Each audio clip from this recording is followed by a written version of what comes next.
വിശദമായ വാർത്തകളിലേക്ക്. കുറിച്ചി കൃഷിഭവന്റെ കീഴിലുള്ള ചില പാടശേഖരങ്ങളിൽ കൊയ്ത്ത് കഴിഞ്ഞ് 6 ദിവസമായിട്ടും നെല്ല് സംഭരണം നടക്കാത്തതിൽ പ്രതിഷേധം ഉയരുന്നു. മൂടകൂട്ടിയ നെല്ലിന് മുന്നിൽ കർഷക ധർണ. കുറിച്ചി കൃഷിഭവന്റെ കീഴിലുള്ള കുറിച്ചി പഞ്ചായത്ത് 2ാം വാർഡിലെ മുട്ടത്തുകടവ് കാരിക്കുഴി പാടശേഖരം, കക്കുഴി പാടശേഖരം, 3ാം വാർഡിലെ പാലച്ചാൽ പാടശേഖരം എന്നിവിടങ്ങളിൽ കൊയ്തിട്ട് 6 ദിവസമായ നെല്ല് സംഭരിക്കാതെ വഴിയിൽ കിടക്കുന്നു. വലിയ ചൂടുള്ള സമയമായിട്ടും 6 കിലോ കിഴിവ് ചോദിക്കുന്നതാണ് സംഭരണത്തിന്റെ തടസ്സം. കൊയ്ത് 10 ദിവസത്തിനുള്ളിൽ നെല്ലിന് പണം നൽകുമെന്ന് സിവിൽ സപ്ലൈസ് മന്ത്രി പറഞ്ഞെങ്കിലും നെല്ല് സംഭരിക്കുവാൻ പോലും കഴിയുന്നില്ല. 3 പാടശേഖരങ്ങളിലും നെല്ല് സംഭരിക്കാൻ കഴിയാത്തതിൽ വ്യാപക പ്രതിഷേധമാണ് ഉയർന്നിരിക്കുന്നത്. 2 പാടശേഖരത്തിന്റെ നടുവിലുള്ള നെൽക്കൂനയ്ക്ക് മുമ്പിൽ കർഷകർ ധർണ നടത്തി. ധർണാ സമരം നെൽ കർഷക സംരക്ഷണ സമിതി രക്ഷാധികാരി വി ജലാലി ഉദ്ഘാടനം ചെയ്തു. നെല്ല് സംഭരണം കൃത്യമായി നടക്കാതെ വന്നാൽ ശക്തമായ സമര പരിപാടികൾക്ക് രൂപം കൊടുക്കുമെന്ന് വി ജലാലി പറഞ്ഞു. കുറിച്ചിയിലെ പാടശേഖരങ്ങളിൽ നെല്ല് കൊയ്തിട്ട് നെല്ലെടുക്കാൻ ഗവൺമെന്റ് സന്നദ്ധമാകുന്നില്ല. കിഴിവ് കൊള്ളയ്ക്കായിട്ട് നോക്കി നിൽക്കുകയാണ്. ഉദ്യോഗസ്ഥരും മില്ലുകാരും ഏജന്റുമാരും തമ്മിലുള്ള ഒരു കൂട്ട് കച്ചവടമായിട്ട് ഇതിനെ കാണാൻ കഴിയും. അതുകൊണ്ട് എത്രയും വേഗം ഗവൺമെന്റ് ഇടപെട്ട് നെല്ല് സംഭരിച്ചില്ലെങ്കിൽ വലിയ സമരത്തിന് രൂപം കൊടുക്കുമെന്നുള്ള കാര്യത്തിൽ ഒരു സംശയമില്ല. പാടശേഖര സമിതി സെക്രട്ടറി പാസ്റ്റർ രാജൻ സാമുവലിന്റെ അധ്യക്ഷതയിലായിരുന്നു സമര പരിപാടികൾ. നെൽകർഷക സംരക്ഷണ സമിതി ജില്ലാ സെക്രട്ടറി അജയൻ, ജിക്കു കുര്യാക്കോസ്, പാടശേഖര സമിതി പ്രസിഡന്റ് സണ്ണി ടി.എ തുടങ്ങിയവർ പങ്കെടുത്തു. കർഷക രജിസ്ട്രേഷനിൽ PO എന്ന് രേഖപ്പെടുത്തിയില്ല എന്ന കാരണത്താൽ നെല്ല് സംഭരണം മുടങ്ങി. അമ്പലപ്പുഴ വടക്ക് പഞ്ചായത്ത് നീർക്കുന്നം നാനേക്കാട് പാടശേഖരത്തിലെ കർഷകരാണ് പ്രതിസന്ധിയിലായത്. 22 ലക്ഷത്തിലധികം രൂപയുടെ നെല്ലാണ് 3 ദിവസമായി റോഡരികിൽ കൂട്ടിയിട്ടിരിക്കുന്നത്. വേനൽ മഴയുടെ ഭീഷണിയും കർഷകർ നേരിടുന്നുണ്ട്. ഓൺലൈനായി കർഷകർ നടത്തിയ രജിസ്ട്രേഷനിൽ PO എന്ന് രേഖപ്പെടുത്തിയിരുന്നില്ല എന്നതാണ് നെല്ല് സംഭരണം നടക്കാത്തതിന് കാരണം. മേൽവിലാസവും പിൻകോഡും സഹിതം മറ്റെല്ലാ വിവരങ്ങളും ഉൾപ്പെടുത്തിയിരുന്നു. 40 ഏക്കറുള്ള പാടശേഖരത്തിൽ 38ഓളം ചെറുകിട കർഷകരാണ് ഇവിടെ കൃഷി ചെയ്യുന്നത്. എന്നാൽ ചെറിയ ഒരു സാങ്കേതിക പിഴവിന്റെ കാരണത്താൽ നെല്ല് സംഭരണം വൈകുന്നതിന് യാതൊരു ന്യായീകരണവുമില്ലെന്ന് കർഷകർ അഭിപ്രായപ്പെടുന്നു. ഞങ്ങൾ ഈ നാനേകാട് പാടത്തെ നെല്ല് കൊയ്ത് കൂട്ടിയിട്ടിരിക്കുകയാണ്. ഇപ്പോൾ 3 ദിവസമായി കൊയ്ത്ത്. നമ്മൾ 3 ദിവസമായിട്ട് കൂട്ടി റോഡ് സൈഡിലാണ്. ഞങ്ങൾക്ക് നെല്ലിടാൻ സ്ഥലമില്ലാത്തതുകൊണ്ട് അപ്പോൾ ഇന്നലെ ഞങ്ങളുടെ കൊയ്ത്തതിൻ്റെ സമയത്ത് ഞങ്ങൾ പാടി ഓഫീസിൽ വിളിച്ചു. ഈ പാടശേഖരത്തിൻ്റെ സെക്രട്ടറി കൂടിയാണ്. പാടി ഓഫീസിൽ വിളിച്ചു കഴിഞ്ഞപ്പോഴത്തേക്ക് പറഞ്ഞ് ഞങ്ങളുടെ കർഷക രജിസ്ട്രേഷൻ പൂർത്തിയായിട്ടില്ല. അതിന് കാരണം പറയുന്നത് കർഷകരുടെ അഡ്രസ്സിനകത്ത് PO എന്നുള്ളത് വെച്ചിട്ടില്ല. അതുകൊണ്ട് കൃഷി ഓഫീസോട് സംസാരിക്കാൻ പറഞ്ഞു. ഇപ്പോൾ കൃഷി ഓഫീസിൽ നിന്ന് അത് ഇന്നലെ തന്നെ അത് തിരിച്ചയച്ചിട്ടുണ്ട്. എല്ലാം റെഡിയാക്കിയെന്നാണ് പറയുന്നത്. ഞങ്ങൾ അന്വേഷിച്ച് കഴിഞ്ഞപ്പോഴത്തേക്കും ഈ ഉദ്യോഗസ്ഥർ താൽക്കാലിക ജീവനക്കാരായിരിക്കും, മാറി മാറി വരുന്നതനുസരിച്ച് ഇന്ത്യയിൽ എവിടെയെങ്കിലും ആണെങ്കിലും നമുക്ക് പിൻകോഡ് എഴുതി കഴിഞ്ഞാൽ ആ കത്ത് ആ പോസ്റ്റ് ഓഫീസിലെത്തും. അപ്പോൾ ഞങ്ങളെല്ലാം ഇവിടെ എല്ലാം വണ്ടാനം PO ആണ്. കഞ്ഞിപ്പാടമാണെങ്കിലും നീർക്കുന്നമാണെങ്കിലും കാക്കാഴമാണെങ്കിലും എല്ലാം വണ്ടാനം POയുടെ കീഴിലാണ്. 688-005 ഒരു അഡ്രസ്സ് എഴുതി ഒരു വീട്ടുപേര് നീർക്കുന്നം വണ്ടാനം 688-005 എന്ന് വെച്ച് കഴിഞ്ഞാൽ അവിടെ കത്ത് വയ്ക്കും. അപ്പോൾ അതിൻ്റെ ഒരു കാരണം PO എന്ന് വെച്ചിട്ടില്ല എന്ന് പറഞ്ഞ് ഇതെല്ലാം കൂടെ മടക്കി അയക്കുന്ന ഒരു സാഹചര്യം. ഞങ്ങൾ 3 ദിവസമായി മില്ല് അലോട്ട് ചെയ്തിട്ടില്ല. മില്ലുകാരുണ്ടായിരുന്നെങ്കിൽ മില്ല് അലോട്ട് ചെയ്തിരുന്നെങ്കിൽ ഇന്നിപ്പോൾ നെല്ലെടുത്ത് പോകേണ്ടതാണ്. നല്ല 1ാം തരം നെല്ലാണ്. കനത്ത മഴ പെയ്താൽ ഈർപ്പത്തിന്റെ പേരിലും സംഭരണം തടസ്സപ്പെടുമെന്ന ആശങ്ക കർഷകർക്കുണ്ട്. സാങ്കേതിക തകരാറ് കൃഷിഭവനിൽ നിന്ന് തിരുത്തി അയച്ചിട്ടുണ്ടെങ്കിലും സംഭരണം ഇതുവരെ ആരംഭിച്ചിട്ടില്ല. ഇനി വിളവെടുപ്പിന്റെ ഒരു ഉത്സവ കാഴ്ചയിലേക്ക്.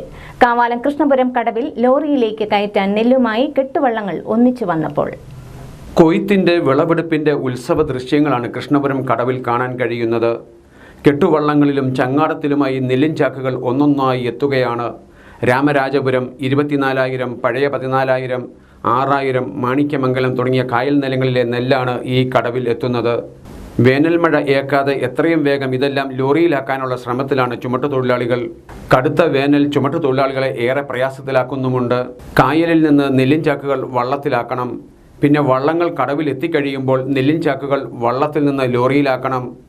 വിളവെടുപ്പിന്റെ ഉത്സവത്തിനിടയിലും നെല്ലുമായി വള്ളങ്ങളെല്ലാം ഒന്നിച്ചു വരുന്നത് തൊഴിലാളികളെ കുറച്ചൊക്കെ വിഷമത്തിലാക്കുന്നുണ്ട്. ഇപ്പോൾ വള്ളങ്ങളെല്ലാം ഒന്നിച്ചാണ് വരുന്നത്. എല്ലാ പാടത്തും നെല്ല് ഒന്നിച്ച് വരുന്നതുകൊണ്ട് നമുക്ക് ചുമക്കാനുള്ള ഒരു ബുദ്ധിമുട്ട്. വള്ളങ്ങളെല്ലാം വാലെ വന്നുകൊണ്ടിരിക്കുകയാണ്. പിന്നെ ലോറിക്കാർ ഇവിടുന്ന് അങ്ങ് വരെ നമുക്ക് ഈ റോഡിൽ ഭയങ്കര യാത്രാക്ലേശമാണ്. നിരന്ന് ലോറി കിടക്കുകയാണ്. വണ്ടിത്താവളം പോലെ നല്ല അങ്ങ് വരെ കിടക്കുകയാണ്. അപ്പം വരുന്ന മറ്റു വണ്ടികൾക്ക് ട്രാൻസ്പോർട്ട് ബസ് എതിരെ ഓടുന്നതാണ്. അവർക്കൊരു ബുദ്ധിമുട്ടുണ്ട്. ലോറികളൊക്കെ എല്ലാ വെള്ളവും വന്ന് കിടക്കുകയാണ്. ഞങ്ങൾക്കിപ്പോൾ ഈ ചുമക്കാനുള്ള ഒരു ബുദ്ധിമുട്ടെന്ന് പറഞ്ഞാൽ ഞങ്ങൾ 11 മണി രാത്രി വരെ ചുമക്കും. ഒരു വെളുപ്പിന് 6 മണിക്ക് വന്ന് ചുമന്ന് ഒരു 9 മണിയാകുമ്പോൾ പോകും. ഒരു 1-2 മണിക്കൂർ റെസ്റ്റ് ചെയ്യും. പിന്നെയും വന്ന് ഇത് തന്നെ പരിപാടി. ആകെ ക്ഷീണതയായിട്ട് എല്ലാവരും ക്ഷീണിച്ച് കണ്ടിരിക്കുകയാണ്.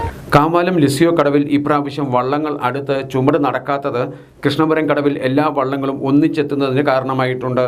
കടവിലേക്ക് ലോറികൾ ഒന്നായി എത്തുമ്പോൾ അത് അല്പം യാത്രാക്ലേശം സൃഷ്ടിക്കുന്നുണ്ടെങ്കിലും വിളവെടുപ്പ് ഉത്സവത്തിന്റെ മറ്റൊരു മുഖമാണ് അവിടെയും കാണാൻ കഴിയുന്നത്. കടവിൽ പുതിയ കടകളും സ്ഥാനം പിടിച്ച് കച്ചവടം നടത്തുമ്പോൾ അതും ഒരു ഉത്സവ കാഴ്ച. ഈ കാഴ്ചകൾക്കിടയിലും വേനൽ മഴ ഏൽക്കാതെ കർഷകന്റെ അധ്വാനഫലം എത്രയും വേഗം കയറ്റിവിടാൻ കഴിയണം എന്നതാണ് ഏവരുടെയും ആഗ്രഹം.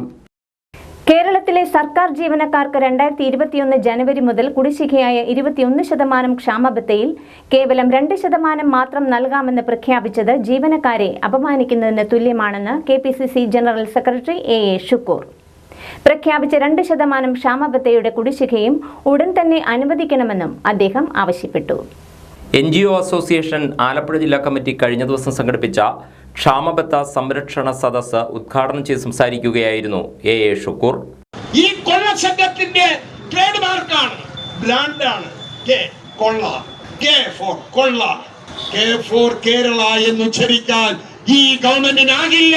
കാരണം അവരുടെ തുടക്കം മുതൽ ഇപ്പോൾ വരെ കഴിഞ്ഞ 8 വർഷക്കാലം കേരളത്തെ കൊള്ളയടിച്ചുകൊണ്ടിരിക്കുകയാണ്. കൊള്ളയാണ്. അതും ജനങ്ങൾ മനസ്സിലാക്കിയിരിക്കുന്നു. പാവപ്പെട്ടവരുടെ, തൊഴിലാളികളുടെ, കൂലിപ്പണിക്കാരുടെ, അല്ലെങ്കിൽ നിശ്ചിത വരുമാനക്കാരുടെ, അല്ലെങ്കിൽ പെൻഷൻകാരുടെ ഇത്രയും ആനുകൂല്യങ്ങളെ കൊള്ളയടിച്ച ഒരു സർക്കാർ കേരളത്തിന്റെ ചരിത്രത്തിലുണ്ടായിട്ടില്ല എന്ന് ഈ ക്ഷാമബത്ത സംരക്ഷണ സദസ്സിനെ അഭിമുഖീകരിച്ചുകൊണ്ട് സംസാരിക്കുമ്പോൾ എനിക്ക് പറയാനുണ്ട്. സമ്മേളനത്തിൽ NGO അസോസിയേഷൻ ജില്ലാ പ്രസിഡന്റ് P വേണു അധ്യക്ഷനായി. Jijimon Poothara, K Bharathan, Shaji Sopanam, PS Sunil, Abhayakumar, KT Sarathi, Jose Abraham, Anju Jagadeesh തുടങ്ങിയവർ സംസാരിച്ചു. മാവേലിക്കര പാർലമെന്റ് മണ്ഡലം LDF സ്ഥാനാർത്ഥി അഡ്വക്കേറ്റ് CA അരുൺകുമാറിന്റെ തെരഞ്ഞെടുപ്പ് പ്രചരണ പരിപാടിയുടെ ഭാഗമായി കുട്ടനാട് താലൂക്ക് കർഷക തൊഴിലാളി യൂണിയൻ BKMU നേതൃത്വത്തിൽ ചമ്പക്കുളം പഞ്ചായത്തിൽ കുടുംബസംഗമം സംഘടിപ്പിച്ചു. BKMU സംസ്ഥാന സെക്രട്ടറി R അനിൽകുമാർ പരിപാടി ഉദ്ഘാടനം ചെയ്തു. നമ്മൾ ഇന്നും ഡിമാൻഡ് ചെയ്യുന്നത് 600 രൂപ വേതനം വേണമെന്നുള്ളതാണ്. ഈ 600 രൂപ എന്ന് പറയുന്നത് നിങ്ങൾ ചിലപ്പോൾ അതിശയോക്തി വെക്കും. 343 അല്ലേ പുതിയ പ്രഖ്യാപിച്ചപ്പോൾ അവിടെ നിന്ന് എങ്ങനെയാണ് 600ലേക്ക് എത്തുക? നമ്മൾ ഒരു മാനദണ്ഡത്തിന്റെ അടിസ്ഥാനത്തിലാണ് അത് നിർദ്ദേശം വയ്ക്കുന്നത്. രാജ്യത്തെ പരമോന്നത നീതിപീഠത്തിന്റെ മുമ്പാകെ, സുപ്രീം കോടതി മുമ്പാകെ ഈ രാജ്യത്തെ ഗവൺമെന്റ് പറഞ്ഞത് ഈ രാജ്യത്തെ മിനിമം വേതനം 600 രൂപയാണെന്നാണ്. ഏറ്റവും കുറഞ്ഞ വേതനം ഒരു തൊഴിലാളിക്ക് 600 രൂപ കൊടുക്കുന്നുണ്ടെന്നാണ് ഈ രാജ്യത്തെ പരമോന്നത നീതിപീഠത്തിന് മുമ്പാകെ രാജ്യത്തെ ഗവൺമെന്റ് സത്യവാങ്മൂലം കൊടുത്തിട്ടുണ്ട്. ആ മിനിമം വേതനം കൊടുക്കണമെന്നുള്ളതാണ് നമ്മുടെ നിർദ്ദേശം. നമ്മൾ ഈ കർഷക തൊഴിലാളികളുടെ വേതന വർധന ഈ പ്രാവശ്യം നടപ്പാക്കിയപ്പോൾ ഞാൻ കുട്ടനാട് IRC ഉന്നയിച്ച ഡിമാൻഡ് മറ്റൊന്നുമല്ല, മിനിമം വേതനം കർഷക തൊഴിലാളിക്ക് കൊടുക്കണം. ആ മിനിമം വേതനം രാജ്യത്ത് ഗവൺമെന്റ് പ്രഖ്യാപിച്ചതാണ്. അത് 600 രൂപയാണ്. അത് സ്ത്രീ തൊഴിലാളികൾക്കടക്കം ഉറപ്പുവരുത്തണം. തിങ്കളാഴ്ച വൈകിട്ട് 5-ന് ചമ്പക്കുളം ഗ്രാമപഞ്ചായത്ത് അംഗം തോമസ് ജോസഫിന്റെ വസതിയിൽ ചേർന്ന സമ്മേളനത്തിൽ BKMU കുട്ടനാട് നിയോജക മണ്ഡലം മാനേജിംഗ് കമ്മിറ്റി അംഗം R ബിന്ദു അധ്യക്ഷയായി. നേതാക്കളായ B Lali, Thomas Joseph, MS Srikanth, M Manoharan, AS Shaji, M Satheesh Kumar തുടങ്ങിയവർ സംസാരിച്ചു. മാവേലിക്കര പാർലമെന്റ് മണ്ഡലം SUCI കമ്മ്യൂണിസ്റ്റ് സ്ഥാനാർത്ഥി K ബിമൽജിയുടെ തെരഞ്ഞെടുപ്പ് പ്രചരണത്തിന്റെ ഭാഗമായി ചമ്പക്കുളത്ത് തെരുവ് നാടകം നടത്തി. യുവജന സംഘടന AADYO സംസ്ഥാന കമ്മിറ്റിയുടെ നേതൃത്വത്തിൽ സംഘടിപ്പിച്ച കലാജാഥയുടെ ഭാഗമായാണ് തിങ്കളാഴ്ച തെരുവ് നാടകം സംഘടിപ്പിച്ചത്. തിങ്കളാഴ്ച വൈകിട്ട് 5 മണിയോടെയാണ് കലാജാഥ ചമ്പക്കുളത്ത് എത്തിച്ചേർന്നത്. സോഷ്യൽ മീഡിയയിലൂടെ പ്രശസ്തനായ നന്ദഗോപൻ വെള്ളത്താടിയാണ് ജാഥ ക്യാപ്റ്റൻ. തൊഴിലില്ലായ്മയും സാമൂഹിക പ്രശ്നങ്ങളും തുറന്നുകാട്ടി ജാഥാ അംഗങ്ങൾ അവതരിപ്പിച്ച തെരുവ് നാടകം ശ്രദ്ധേയമായി.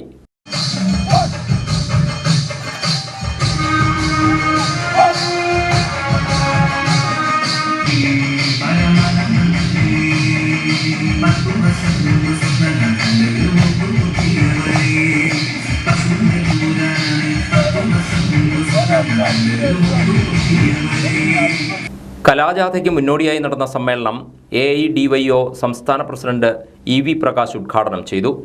അനീതിക്കെതിരെ ശബ്ദമുയർത്തുക എന്ന് പറയുന്നത് ഏതൊരു മനുഷ്യന്റെയും ഒരു സ്വാതന്ത്ര്യം കാംക്ഷിക്കുന്ന, ആഗ്രഹിക്കുന്ന ഏതൊരാളുടെയും കടമയാണ്. അത് ഉയർന്നു പൊന്തുക തന്നെ ചെയ്യും എന്നതിൽ യാതൊരു തർക്കവുമില്ല. അതുകൊണ്ടാണ് AIDY all India democratic youth organisation എന്ന വിപ്ലവ യുവജന പ്രസ്ഥാനം ഇതുപോലെ ഒരു കലാജാഥയുമായി ഈ തൊഴിലില്ലായ്മ പോലെ നമ്മളുടെ രാജ്യത്തെ ഏറ്റവും മുഖ്യമായ സാമൂഹ്യ പ്രശ്നം, ഈ രാജ്യത്തിന്റെ ഏറ്റവും മുഖ്യമായ സാമൂഹ്യ പ്രശ്നം എന്താണെന്ന് ചോദിച്ചാൽ തൊഴിലില്ലായ്മയാണ്. പഠിച്ചിറങ്ങുന്ന വിദ്യാർത്ഥികൾ അവർ തൊഴിൽ അന്വേഷിച്ച് പോകുമ്പോൾ തൊഴിൽ ലഭിക്കാതെ ഏറ്റവും അരക്ഷിതമായിട്ടുള്ള അവസ്ഥയിൽ ജീവൻ ഒടുക്കേണ്ട ഒരു സാഹചര്യം നമ്മുടെ രാജ്യത്ത് നിലനിൽക്കുന്നു. അതുകൊണ്ട് എല്ലാവരും ഐക്യത്തോടെ സങ്കുചിതമായ രാഷ്ട്രീയം മാറ്റിവെച്ച് ജാതിമത ചിന്താഗതികൾ മാറ്റിവെച്ചുകൊണ്ട് പൊതുപ്രശ്നങ്ങളിൽ ഐക്യത്തോടുകൂടി വലിയ പോരാട്ടം നടത്തുവാൻ ആഹ്വാനം ചെയ്തുകൊണ്ടാണ് AIDYO ഇതുപോലെ ഒരു യുവജന കലാജാഥ സംഘടിപ്പിച്ചിരിക്കുന്നത്. കുട്ടനാട് നിയോജകമണ്ഡലം SUCI election committee convener PR Satheesan അധ്യക്ഷത വഹിച്ചു. PK Sasi, Biju Xavier, C Babu, Antony Joseph, T Jayakumar, Ganesh Babu എന്നിവർ സംസാരിച്ചു. പ്രകൃതി സൗഹൃദ തെരഞ്ഞെടുപ്പ് എന്ന സന്ദേശം പ്രചരിപ്പിക്കുന്നതിന്റെ ഭാഗമായി ആലപ്പുഴ കളക്ട്രേറ്റിൽ ഹരിത മാതൃക പോളിംഗ് ബൂത്ത് ഒരുങ്ങി. ശുചിത്വ മിഷൻ, ജില്ലാ ഭരണകൂടം എന്നിവയുടെ ആഭിമുഖ്യത്തിലാണ് മാതൃകാ ബൂത്ത് ഒരുക്കിയത്. സിവിൽ സ്റ്റേഷൻ പരിസരത്ത് ഒരുക്കിയ ഹരിത മാതൃകാ പോളിംഗ് ബൂത്തിന്റെ ഉദ്ഘാടനം ജില്ലാ കളക്ടർ അലക്സ് വർഗീസ് നിർവഹിച്ചു. തടി, മുള, ഓല, കയർ തുടങ്ങി പൂർണ്ണമായും പ്രകൃതി സൗഹൃദ ഉൽപ്പന്നങ്ങളാണ് ബൂത്ത് നിർമ്മിക്കാൻ ഉപയോഗിച്ചത്. പൊതുജനങ്ങൾക്കും ഉദ്യോഗസ്ഥർക്കും ഹരിതചട്ടത്തിന്റെ പ്രാധാന്യം മനസ്സിലാക്കി നൽകാൻ വീഡിയോ വാൾ, ലഘുലേഖകൾ, വിവരങ്ങൾ നൽകാൻ റിസോഴ്സ് പേഴ്സൺ സേവനം എന്നിവയും ബൂത്തിൽ ഒരുക്കിയിട്ടുണ്ട്.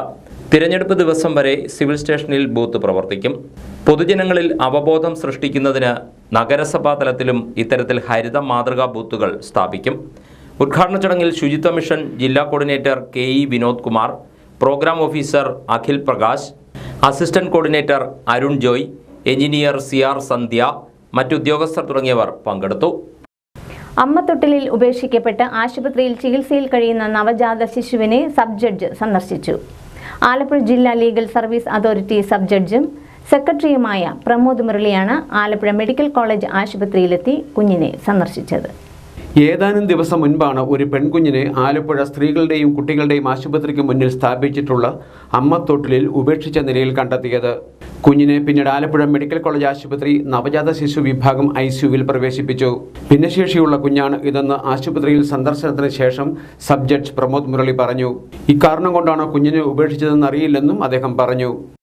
ആലപ്പുഴ ബീച്ചിലുള്ള അമ്മത്തൊട്ടിലിൽ അടുത്ത ദിവസം കഴിഞ്ഞ വെള്ളിയാഴ്ച ഒരു പെൺകുഞ്ഞിനെ വെളുപ്പിനെ ഉപേക്ഷിച്ച നിലയിൽ കണ്ടെത്തിയതിനെ തുടർന്ന് അതിനെ ഇപ്പോൾ ആലപ്പുഴ മെഡിക്കൽ കോളേജ് ഹോസ്പിറ്റലിലേക്ക് മാറ്റിയിരിക്കുകയാണ്. അതിപ്പോൾ നിലവിൽ ICUവിലാണ് കുട്ടിയുള്ളത്. 3 ദിവസം മാത്രം പ്രായമുള്ള കുട്ടിയാണ് എന്നുള്ളതാണ് മനസ്സിലാക്കുന്നത്. കുട്ടിക്ക് ചെറിയ രീതിയിലുള്ള അംഗവൈകല്യം, കൈക്കും കാലിനും ചെറിയൊരു ഡിഫോമിറ്റി ഉണ്ട് എന്നുള്ളത് ഡോക്ടർമാരിൽ നിന്ന് വിവരം അറിയാനായിട്ട് സാധിച്ചു. ഒരുപക്ഷെ അതായിരിക്കാം ആ കുട്ടിയെ അവിടെ ഉപേക്ഷിക്കാനായിട്ടുള്ളൊരു കാരണം. അതോ ഇനി മറ്റെന്തെങ്കിലും റീസൺ അതിൻ്റെ പിന്നിലുണ്ടോ എന്നുള്ളതും അന്വേഷണ വിധേയമാണ്. കുട്ടിയുടെ ഇപ്പോഴത്തെ ആരോഗ്യനിലയിൽ ഡോക്ടർമാരുമായിട്ട് സംസാരിച്ചതിൽ വലിയതായിട്ടുള്ള കുഴപ്പങ്ങളില്ല എന്നുള്ളതാണ് മനസ്സിലാക്കുന്നത്. ചെറിയ ശ്വാസം മുട്ടലും അതുപോലുള്ള പ്രശ്നങ്ങളൊക്കെ കുട്ടിക്ക് ഉണ്ടായിരുന്നു. പക്ഷേ ഏകദേശം അതിൽ നിന്നൊക്കെ വ്യത്യാസമായിട്ട് വരുന്നു. ഇപ്പോൾ കുറേയൊക്കെ കുട്ടിക്ക് ശ്വസിക്കാനായിട്ട് സാധിക്കുന്നുണ്ട്. എന്തായാലും അതിനെ സംബന്ധിച്ചുള്ള കൂടുതൽ കാര്യങ്ങൾ ഡോക്ടർമാരും മനസ്സിലാക്കി വരികയാണ്. അതുപോലെ തന്നെ ശിശുക്ഷേമ സമിതിയും ഇതിന്റെ പുറകിൽ കാര്യങ്ങളൊക്കെ അന്വേഷിക്കുന്നുണ്ട്. കുഞ്ഞിന്റെ ആരോഗ്യനില ഇപ്പോൾ തൃപ്തികരമാണ്. ഡോക്ടർമാരുടെ കൃത്യമായ പരിചരണം കുഞ്ഞിന് ലഭിക്കുന്നുണ്ട്. ശിശുക്ഷേമ സമിതിയുടെ മേൽനോട്ടത്തിലാണ് ഇപ്പോൾ കുഞ്ഞ്. നിയമപരമായ എല്ലാ സഹായവും ഉറപ്പാക്കുമെന്ന് സബ് ജഡ്ജ് പറഞ്ഞു. Legal services authority programme coordinator B ബിന്ദുഭായിയും പ്രമോദ് മുരളിക്കൊപ്പമുണ്ടായിരുന്നു. 1 കിലോ 600 ഗ്രാം കഞ്ചാവുമായി ആലപ്പുഴ KSRTC ബസ് സ്റ്റാൻഡ് പരിസരത്ത് നിന്ന് യുവാവ് എക്സൈസ് പിടിയിലായി. സ്റ്റേഡിയം വാർഡിൽ സച്ചിൻ സുരേഷാണ് അറസ്റ്റിലായത്. ആലപ്പുഴ, എറണാകുളം ജില്ലകളിലായി മയക്കുമരുന്ന് ഉൾപ്പെടെ 24 കേസുകളിൽ പ്രതിയായ ആലപ്പുഴ മുനിസിപ്പാലിറ്റിയിൽ സ്റ്റേഡിയം വാർഡിൽ ഉമ്മാപറമ്പിൽ വീട്ടിൽ സുരേഷ് മകൻ 26 വയസ്സുള്ള സച്ചിൻ സുരേഷിനെയാണ് 1 കിലോ 600 ഗ്രാം കഞ്ചാവുമായി എക്സൈസ് പിടികൂടിയത്. Alappuzha excise narcotic circle inspector M മഹേഷിന്റെ നേതൃത്വത്തിലുള്ള സംഘമാണ് സച്ചിനെ അറസ്റ്റ് ചെയ്തത്. ഇലക്ഷനോടനുബന്ധിച്ച് ജില്ലയിൽ മയക്കുമരുന്ന് ഉൾപ്പെടെയുള്ള കുറ്റകൃത്യങ്ങളിൽ ഏർപ്പെടുന്നവർക്കെതിരെ വ്യാപക പരിശോധനയാണ് എക്സൈസ് വകുപ്പ് നടത്തിവരുന്നത്. എറണാകുളം കേന്ദ്രീകരിച്ച് പ്രവർത്തിക്കുന്ന ഇയാൾ മയക്കുമരുന്ന് വ്യാപാരത്തിനായാണ് ആലപ്പുഴയിൽ വരാറുള്ളത്. ഒറീസയിൽ നിന്ന് കഞ്ചാവ് വാങ്ങി ട്രെയിനിൽ എറണാകുളത്തെത്തി അവിടെ നിന്നും ബസ്സിൽ ആലപ്പുഴയിൽ വന്നിറങ്ങിയപ്പോഴാണ് എക്സൈസ് സംഘം സച്ചിനെ പിടികൂടിയത്. സരോജിനി ദാമോദരൻ ഫൗണ്ടേഷൻ നൽകുന്ന സംസ്ഥാനത്തെ ഏറ്റവും മികച്ച ജൈവ കർഷകനുള്ള 2023 അക്ഷയശ്രീ അവാർഡിന് കാസർഗോഡ് സ്വദേശി സെബാസ്റ്റ്യൻ പി അഗസ്റ്റിൻ അർഹനായി. 2 ലക്ഷം രൂപയും ഫലകവും പ്രശസ്തിപത്രവും അടങ്ങുന്നതാണ് പുരസ്കാരം. ഇൻഫോസിസിന്റെ സഹസ്ഥാപകനും മുൻ സിഇഒയും ആയിരുന്ന SD ഷിബുലാൽ തന്റെ മാതാപിതാക്കളുടെ സ്മരണാർത്ഥം രൂപീകരിച്ചിട്ടുള്ളതാണ് സരോജിനി ദാമോദരൻ ഫൗണ്ടേഷൻ. ഫൗണ്ടേഷൻ ഏർപ്പെടുത്തിയിട്ടുള്ള 15ാമത് അക്ഷയശ്രീ അവാർഡാണ് ഇപ്പോൾ പ്രഖ്യാപിച്ചത്. ഫൗണ്ടേഷൻ ഭാരവാഹികളും അവാർഡ് നിർണയ കമ്മിറ്റി അംഗങ്ങളും ആലപ്പുഴയിൽ വാർത്താ സമ്മേളനം വിളിച്ചു ചേർത്തായിരുന്നു അവാർഡ് പ്രഖ്യാപിച്ചത്. 2009 മുതൽ കേരളത്തിലെ ജൈവകൃഷിയെ പ്രോത്സാഹിപ്പിക്കുവാനും ജൈവകൃഷിയിൽ ഏർപ്പെട്ടിരിക്കുന്ന കർഷകരെ അംഗീകരിക്കുവാനും ആദരിക്കുവാനുമായി അക്ഷയശ്രീ എന്ന പേരിൽ ഒരു ജൈവ കർഷക അവാർഡ് രൂപം കൊടുക്കുകയുണ്ടായി. സംസ്ഥാനത്തെ ഏറ്റവും മികച്ച ജൈവ കർഷകന് 2 ലക്ഷം രൂപയുടെ ക്യാഷ് അവാർഡ്, ഓരോ ജില്ലയിലെ മികച്ച കർഷകന് 50,000 രൂപയുടെ ക്യാഷ് അവാർഡ്, കൂടാതെ 28ഓളം പ്രോത്സാഹന സമ്മാനങ്ങളും പല മേഖലകളിലായി ഔഷധ കൃഷി, മട്ടുപ്പാവ് കൃഷി, സ്കൂൾ കോളേജ് വിദ്യാർത്ഥികൾ, 70 വയസ്സിന് മുകളിലുള്ള പരമ്പരാഗതമായി ജൈവകൃഷി ചെയ്യുന്ന വെറ്ററൻസ്, അങ്ങനെയുള്ള പല തലങ്ങളിലായിട്ട് 55ഓളം അവാർഡാണ് ഈ ഓരോ വർഷവും നമ്മൾ കൊടുത്തുകൊണ്ടിരിക്കുന്നത്. 2023 ഏറ്റവും മികച്ച ജൈവ കർഷകൻ ഞങ്ങളെ തിരഞ്ഞെടുക്കുകയുണ്ടായി. ഓരോ കൃഷിയിടങ്ങളും സന്ദർശിച്ച് വിലയിരുത്തി ഏറ്റവും മികച്ചതിനെ തിരഞ്ഞെടുത്തിരിക്കുകയാണ്. മികച്ച ജൈവ കർഷകർക്കുള്ള ജില്ലാതല പുരസ്കാരങ്ങളും ഇതോടൊപ്പം പ്രഖ്യാപിച്ചിട്ടുണ്ട്. മെയ് മാസം 4-ാം തീയതി ആലപ്പുഴ മുഹമ്മ ഗൗരി നന്ദനം ഓഡിറ്റോറിയത്തിൽ നടത്തുന്ന ചടങ്ങിൽ പത്മശ്രീ ചെറുവയിൽ കെ രാമൻ അവാർഡ് വിതരണം ചെയ്യും. ഡെപ്യൂട്ടി തഹസിൽദാരായി റിട്ടയർ ചെയ്ത 82-കാരനായ സെബാസ്റ്റ്യൻ പി അഗസ്റ്റിന് ഇതിനു മുൻപും നിരവധി അവാർഡുകൾ ലഭിച്ചിട്ടുണ്ട്. കേരള ലേബർ മൂവ്മെന്റിന്റെ ആഭിമുഖ്യത്തിൽ തൊഴിലാളി ദിനമായ മെയ് 1 ചങ്ങനാശ്ശേരി അരമനപ്പടിക്കൽ നിന്നും ആരംഭിച്ച് SB കോളേജിൽ സമാപിക്കുന്ന മെയ് ദിന റാലിയും തുടർന്ന് തൊഴിലാളി സംഗമവും സംഘടിപ്പിക്കും. ഇതിനു മുന്നോടിയായി സ്വാഗത സംഘം ഓഫീസിന്റെ ഉദ്ഘാടനം വികാരി ജനറൽ ഫാദർ ജോസഫ് ആണിയപ്പുരയ്ക്കൽ നിർവഹിച്ചു. ഡയറക്ടർ ഫാദർ ജോൺ വടക്കേക്കളം ആമുഖ പ്രസംഗം നടത്തി. ജനറൽ കൺവീനർ സണ്ണി അഞ്ചിൽ സ്വാഗതവും സാബു കോയിപ്പള്ളി നന്ദിയും പറഞ്ഞു. 101 പേരടങ്ങുന്ന സ്വാഗത സംഘം കമ്മിറ്റി രൂപീകരിച്ച് പ്രവർത്തനങ്ങൾ ആരംഭിച്ചു. സമ്മേളനത്തോടനുബന്ധിച്ച് 28-ന് പതാക ദിനവും 14-ന് കായികമേളയും 30-ന് വിളംബര ജാഥയും സംഘടിപ്പിക്കും. കേരള ശാസ്ത്ര സാഹിത്യ പരിഷത്ത് രാമങ്കരി യൂണിറ്റിന്റെയും മിത്രക്കരി പബ്ലിക് ലൈബ്രറിയുടെയും സംയുക്ത ആഭിമുഖ്യത്തിൽ ശാസ്ത്ര സംവാദ സദസ്സ് നടത്തി. ആലപ്പുഴ ജില്ലയിൽ 500 ശാസ്ത്ര സംവാദ സദസ്സ് നടത്തുന്നതിന്റെ ഭാഗമായാണ് വായനാശാല അങ്കണത്തിൽ സംവാദം സംഘടിപ്പിച്ചത്. Mithrakkari public library president VN Viswambharan ശാസ്ത്ര സംവാദം ഉദ്ഘാടനം ചെയ്തു. പരിഷത്ത് ആലപ്പുഴ ജില്ലാ സെക്രട്ടറി മുരളി കാട്ടൂർ ശാസ്ത്ര സംവാദ സദസ് നയിച്ചു. ശാസ്ത്രാവബോധം പഴയതിനേക്കാളൊക്കെ കുറെ മെച്ചപ്പെട്ടിട്ടുണ്ടെങ്കിലും ഇപ്പോഴും അന്ധവിശ്വാസം അതിൻ്റെ തോതിൽ വളർന്നുകൊണ്ടിരിക്കാൻ പോലെ. അതുകൊണ്ടാണ് നമ്മൾ നേരത്തെ പറഞ്ഞ സംഭവങ്ങളൊക്കെ ഉണ്ടായത്. പക്ഷേ സാങ്കേതിക വിദ്യയൊക്കെ വളരുന്നുണ്ട്. പക്ഷേ ആൾക്കാരുടെ ഇടയിലുള്ള അന്ധവിശ്വാസം അല്ലെങ്കിൽ ശാസ്ത്ര അവബോധം, ഞാൻ നേരത്തെ പറഞ്ഞ പോലെ നമ്മുടെ പ്രശ്നങ്ങളെ കാര്യകാരണ സഹിതം വിശകലനം ചെയ്ത് പരിഹരിക്കാൻ കഴിയാതെ പോകുന്ന അവസ്ഥ, അതാ ശാസ്ത്ര അവബോധമില്ലായ്മ. ആ ബോധമില്ലായ്മ കൂടിക്കൊണ്ടിരിക്കുകയാണ്. അത് മാത്രമല്ല, പണ്ടൊക്കെ ഇത് സമൂഹത്തിലെ വ്യക്തികളൊക്കെ ഇത് ചെയ്തുകൊണ്ടിരുന്നു. ഇപ്പോൾ ഈ ഭരണകൂടം തന്നെ അത് ഈ ശാസ്ത്രാവബോധം ഇല്ലാതാക്കാൻ ശ്രമിച്ചുകൊണ്ടിരിക്കുന്നതാണ് നമ്മൾ ഞെട്ടിപ്പിക്കുന്നത്. പരിഷത്ത് മേഖലാ പ്രസിഡന്റ് T ജ്യോതി അധ്യക്ഷത വഹിച്ചു. ജില്ലാ കമ്മിറ്റി അംഗങ്ങളായ T മനു, അരവിന്ദ് നെടുമുടി, TR രാജ്മോഹൻ, മേഖലാ സെക്രട്ടറി പ്രസന്ന സതീഷ്ണകുമാർ, മേഖലാ കമ്മിറ്റി അംഗങ്ങൾ, ബാലവേദി അംഗങ്ങൾ തുടങ്ങിയവർ ചർച്ചയിൽ പങ്കെടുത്ത് സംസാരിച്ചു. യൂണിറ്റ് സെക്രട്ടറി ലിജു വിദ്യാധരൻ സ്വാഗതവും വായനശാല പ്രതിനിധി KK സുശീലൻ നന്ദിയും പറഞ്ഞു. എടത്തുവ സെന്റ് ജോർജ് സൺഡേ സ്കൂളിലെ കുട്ടികളും അധ്യാപകരും നസ്രാണി സമൂഹത്തിന്റെ പൈതൃക വേഷങ്ങൾ അണിഞ്ഞ് റാലിയായി നടന്നു നീങ്ങിയത് ശ്രദ്ധേയമായി. വിശ്വാസോത്സവത്തിന്റെ ഭാഗമായിട്ടായിരുന്നു പരിപാടി.